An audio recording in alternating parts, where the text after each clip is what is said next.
पिछले 15 दिनों से पूरे प्रदेश में लगातार हड़ताल कर रहे पंचायत कर्मियों पर सागर जिले में आज फिर गाज गिरी, जब सागर एसडीएम द्वारा सभी को कोरोना गाइडलाइंस का हवाला देकर हड़ताल स्थल से टेंट हटाने का आदेश दे दिया।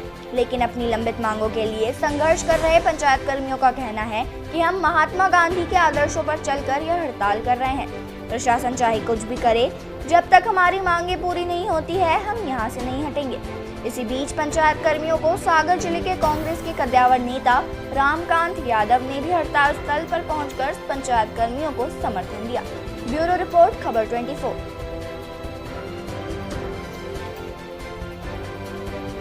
समर्थन दे रहे हैं सरकारी कर्मचारी, क्या मांगेंगे? मैं मध्य प्रदेश कांग्रेस कमेटी के महासचिव के रूप में कांग्रेस की तरफ से आज जो ये आंदोलनकारी कर्मचारी साथी हैं, कर्मचारी तो इनको मान नहीं रही सरकार, कर्मचारी बने सरकार माने, इसके लिए आंदोलन है।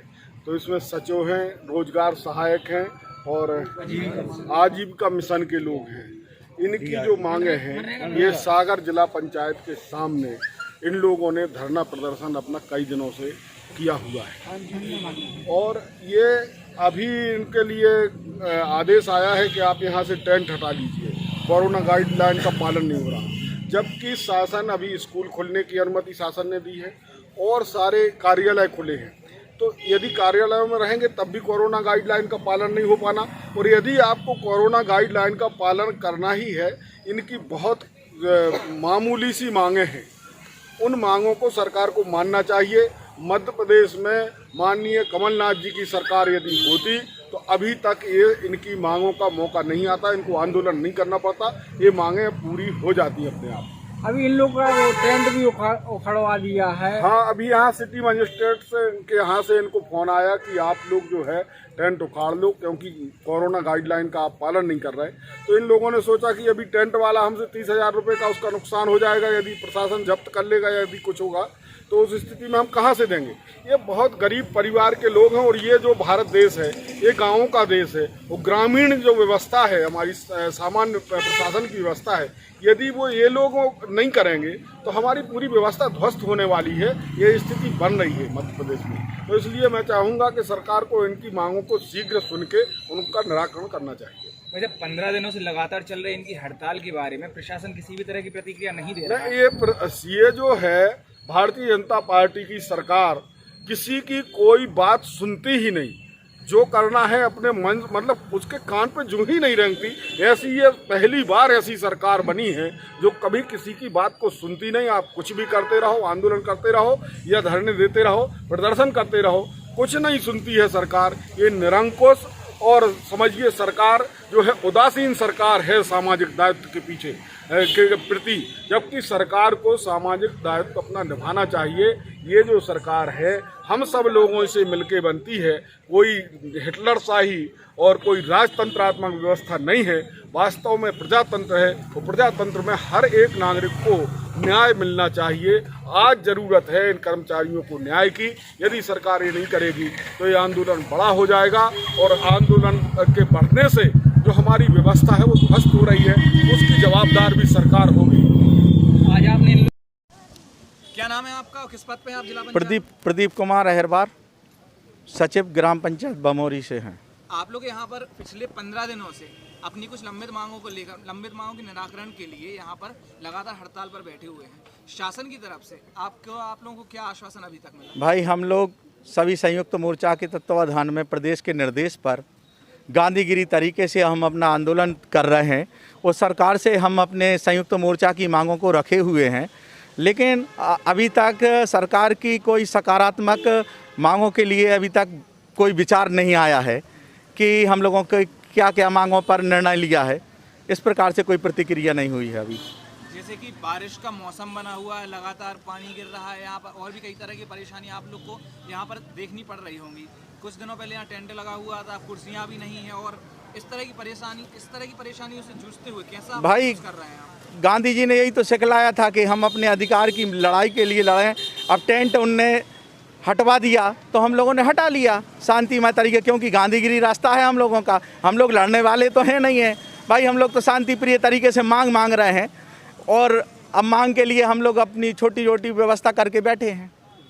अगर आपकी मांग है शासन द्वारा पूरी की ही नहीं जाती है, जिस तरह से अभी तक अनदेखी की जा रही है, अगर हमेशा की ऐसे अनदेखी कर दी जाती है तो आपका क्या कदम? देखिए, मुझे पूर्ण विश्वास है क्योंकि माननीय मुख्यमंत्री संवेदनशील हैं और वो हमारी बातों पर ध्यान देंगे। चूँकि हमारे जो ऊपर आला अधिकारी बैठे हुए हैं जो उनको इस तरीके से गुमराह कर रहे हैं, उनके कारण वो गुमराह में हैं।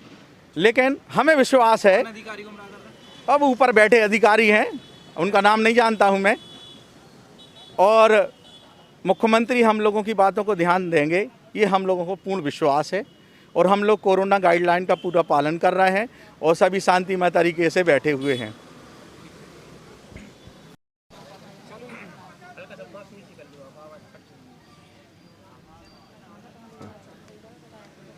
पिछले 15 दिनों से जैसे कि आप लोग यहाँ पर हड़ताल पर बैठे हुए हैं, अब पहले आप लोग यहाँ पर टेंट लगाकर बैठे हुए थे, अब टेंट भी नहीं है, कुर्सी भी नहीं है। इस तरह के व्यवहार से, शासन के इस तरह सौतेले व्यवहार से कैसा महसूस कर रहे हैं आप, क्या लग रहा है आपको? शासन का सौतेला व्यवहार नहीं, हम लोग शासन की एक महत्वपूर्ण कड़ी हैं और शासन के जो दिशा निर्देश मिलते हैं हम लोगों को, उसी में हम लोग सहयोग करते हैं।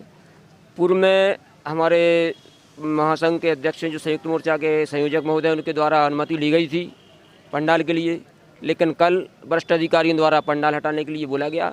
हम लोगों ने गांधीवादी तरीके से पंडाल हटवा दिया और गांधीवादी तरीके से यहाँ ज़मीन पर बैठे हुए हैं। आपकी लंबित मांगों को लेकर शासन के से अभी तक क्या आश्वासन आपको मिला? हमारे मोर्चा के संयोजक माननीय श्री दिनेश शर्मा जी के नेतृत्व में मुख्यमंत्री जी से और माननीय पंचायत मंत्री जी से 2 बार की वार्ता हुई है और अभी वो पूर्ण नहीं हो चुकी है और मुझे विश्वास है कि वो अति शीघ्र पूरी होगी इस समय में। अगर आपकी मांगें पूरी नहीं होती तो आप लोग क्या कराएंगे? ये तो खैर वरिष्ठ जो हमारे मोर्चा के संयोजक हैं, मोर्चा के प्रदेश संयोजक हैं और वरिष्ठ अधिकारी के नेतृत्व में जैसा आदेश होगा उसके कर लें। हम लोग तो एक छोटे से उसके अंग हैं, हम लोग नहीं उसका निर्णय ले सकते हैं। जैसा आदेश होगा हम लोग उसके लिए पालन करने के लिए बैठे हुए हैं। आपकी लंबित मांगों को लेकर जो आप लोग हड़ताल कर रहे हैं अभी, उस पर शासन की कोई भी प्रतिक्रिया अभी तक नहीं दिखाई दे रही है, उस पर आप क्या कहना चाहेंगे? माननीय मुख्यमंत्री जी को हम लोग जो GRS हैं, सबसे निचले स्तर के कर्मचारी हैं, इनका भी ध्यान रखना चाहिए। आज के समय में महंगाई में 9,000 में 10 साल करीब हो गई जब से काम कर रहे हैं। कितने काम किए हैं उनके गिनवाना तो संभव नहीं है, पर उन्हीं की योजनाएं होती हैं और जो सफल हुई हैं, सागर नंबर 1 पे रहा है हमेशा। तो कम से कम बस यही आग्रह है कि हम लोगों का भी ध्यान रखें। आप जो उचित मांगे हैं नियमित किया जाए। जब काम बराबरी से कर रहे हैं तो संभव है कि हम लोगों का परिवार तो सिक्योर रहे। आज हमारे बीच में 2-4 लड़के थे जो ख़त्म हो गए हैं, उनको हम लोगों ने नई कोरोना काल के पहले भी एक्सीडेंट हुए हैं तो हमारे जनपद से लेके जिला तक सब ने 2-2, 5-5 हज़ार, यहाँ तक कि हम लोगों ने भी इकट्ठा करके उसके फैमिली को दिया है। पर आज तक शासन की तरफ से 4 लाख 5 लाख कुछ नहीं दिया गया। आज उनके बच्चों के माँ को जो पत्नी है, अभी उनकी उम्र क्या है, कुछ नहीं है। 2-2 इतने से बच्चे, उनके फ़ोन आते हैं, रोती हैं जनपद में कि मैडम हम लोगों के लिए भी अनुकंपा नियुक्ति होती तो आज हमारे बच्चे तो ना बैठते। परशुराम जो हमारे यहाँ सबसे ज़्यादा बोलता था, संघ का प्रमुख था, वो ख़त्म हो गया। उसके लिए 5 लाख की सहायता राशि नहीं मिली, जबकि हम लोग खुद संबल के तहत आम आदमी को 5 लाख 4 लाख दुर्घटना 1 लाख 1.5 लाख उपलब्ध कराते हैं।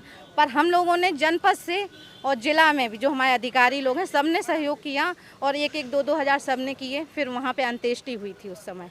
मैंने इतना त्रस्त हो चुके हैं कि आज हम लोग यहाँ बैठे हैं और यहाँ भी बैठे हुए हैं कि यदि कोई कुछ होता है तो कम से कम बच्चे सिक्योर रहें, हमारी फैमिली में से किसी को नियुक्ति मिले। और यही आग्रह है मामा जी से कि सहानुभूति पूर्वक आप विचार करें कि हम लोगों के लिए क्या उचित है। क्या 9,000 में घर चलता है? तो बिल्कुल आग्रह है जी। और अगर जैसे अभी तक शासन का कोई भी प्रतिक्रिया इस पर नहीं आई है, कोई किसी प्रकार का आश्वासन आप लोगों को नहीं दिया गया है, अगर आपकी मांगें पूरी नहीं होती हैं तो फिर आप लोगों का क्या कदम होगा? जो हमारे संयुक्त संगठन है, हमारा सहायक सचिव संगठन है और कुछ हम लोगों का मत भी है, जो सब लोग सहमत होंगे वो निर्णय होगा, वो काम होगा। अभी तो हम लोग हड़ताल पे हैं। ऐसे प्रशासन के बारे में आप क्या कहना चाहेंगे जो आपकी मांगों को लगातार अनदेखा कर रहा है? यहाँ तक कि आप लोग का टेंट भी हटवा दिया गया है ना। 10 साल हो गए हैं काम करते करते, ऊपर से नीचे तक GRS नाम है क्या? कितने काम करते हम लोग, उनका हम लोगों को मिलता क्या? कुछ नहीं। हम लोग फील्ड पे जाके दोपहर में, दिन में, कभी ये कोरोना काल में, ऐसा कोई काम ही नहीं है कि जो रजिस्ट्रेशन तक किया है। अभी ये रजिस्ट्रेशन होते हैं जो आपके वैक्सीनेशन के, उसमें भी जीआरएस की ड्यूटी है। इतने आदेश निकले हुए हैं, उसमें सब में जीआरएस को अपने मुख्य काम के अलावा भी काफ़ी सारे काम आप लोगों से कराए जाते शुरू से कर रहे हैं। 10 साल करीब हो गए हम लोगों को करते सभी कर रहे हैं। पंचायत विभाग से कोई ऐसा है ही नहीं है कोई काम छूट के। सबसे पहले कोई भी योजना आएगी तो पंचायत में आएगी, उधर से हम लोगों को जनता से, और जो हमारा ऊपर का अमला है या हमारे माननीय मंत्री जी हैं, उसके बीच में मेन कड़ी तो हम ही लोग हैं ना। जीआरएस सचिव भाई लोग हैं, ये लोग भी बहुत पहले से हम लोग मतलब यही हैं। पंचायत में जो सरपंच सचिव, सहायक सचिव, हम लोग ही तो काम कर रहे हैं। नमस्ते।